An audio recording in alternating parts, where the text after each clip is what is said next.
আমি আর নিয়মিত সবাই দেখাশোনা করছি।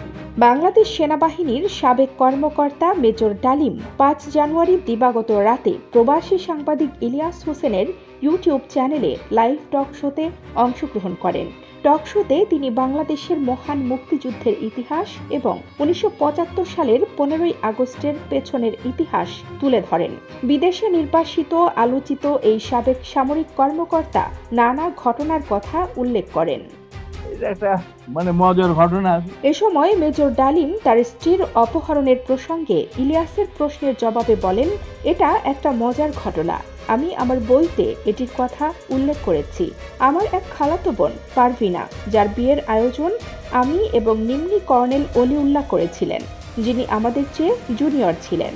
বিয়ে ও অনুষ্ঠান লেডিস ক্লাবে হবে। দুপক্ষই আমাদের পরিচিত ছিল। সব আয়োজন আমাদের উপর ছিল। তিনি বলেন, এই আয়োজনের মধ্যে ২ থেকে ৩ হাজার লোককে আমন্ত্রণ জানানো হয়েছিল। বিয়ের আসর চলছিল। তখন আমার একমাত্র শালা বাপ্পি, যিনি ম্যাকগিল ইউনিভার্সিটিতে পড়তেন, ছুটিতে দেশে এসেছিলেন। সে অনুষ্ঠানেও উপস্থিত ছিল। আমি ও নিম্নি দুই পক্ষের হোস্ট হিসেবে দায়িত্ব পালন করছিলাম। তাদের মধ্যে একটা ছেলে বাপ্পির চুল টান, সেটা আমরা দেখছিলাম যে এত সুন্দর চুল, এটা কি পরচুলা? তিনি আরো বলেন, বাপ্পি ছেলেদের বসার জায়গায় বসেছিল। তখন কিছু ছেলে তার চুল টানতে থাকে। প্রথমবারে বাপ্পি কিছু বলেনি, কিন্তু পরের বার টানার পর সে পেছনে তাকিয়ে দেখে একজন ছেলে। তারপর সে বলেছিল, তুমি চুল টানছো? তখন ওই ছেলে বলেছিল, হ্যাঁ, আমরা দেখছিলাম তোমার চুল এত সুন্দর। এটি কি পরচুলা না আসল? বাপ্পি বলেছিল, বেয়াদব ছেলে, তুমি আর এখানে বসবে না। এরপর ছেলেগুলো চলে যায়। এই দুই ছেলে শেখ কামালের বন্ধু ছিলেন। দুইটা মাইক্রোবাস থেকে প্রায় ৮ জন ট্রেনজারধারী লোক নামলো। কিছুক্ষণ পর রেড ক্রসের 2টি মাইক্রোবাস ও একটি গাড়ি এসে থামে এবং সাদা পোশাকধারী লোকেরা নামতে থাকে।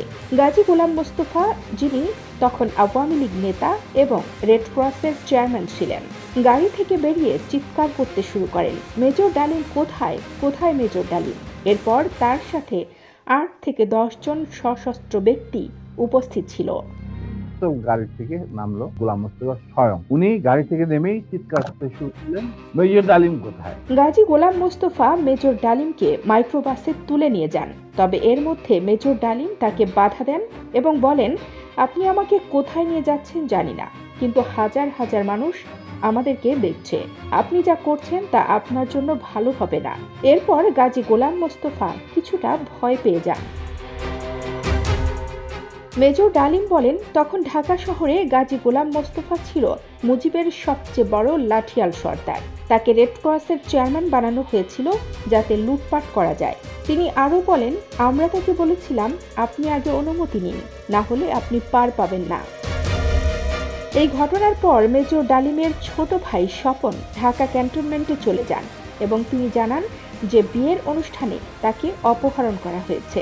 এরপর বিষয়টি দ্রুত ছড়িয়ে পড়ে এবং পুলিশ গাজী গোলাম মোস্তফার বাড়িতে অভিযান চালায়। মেজর ডালিমের স্ত্রী নিম্নি স্বামীকে একা যেতে দিতে রাজি হননি, তাই তিনিও মাইক্রোবাসে ওঠেন। তাদের সঙ্গে মেজর ডালিমের খালামণিও ছিলেন। অপহরণের পর তাদের সবাইকে বঙ্গবন্ধু ভবনে নিয়ে যাওয়া হয়। তবে ঐতিহাসিক তথ্য এবং সাক্ষাৎকার অনুসারে শেখ কামাল এই ঘটনার সঙ্গে সরাসরি জড়িত ছিলেন না। কানিজ ফাতেমা নিপা, খবর সংযোগ।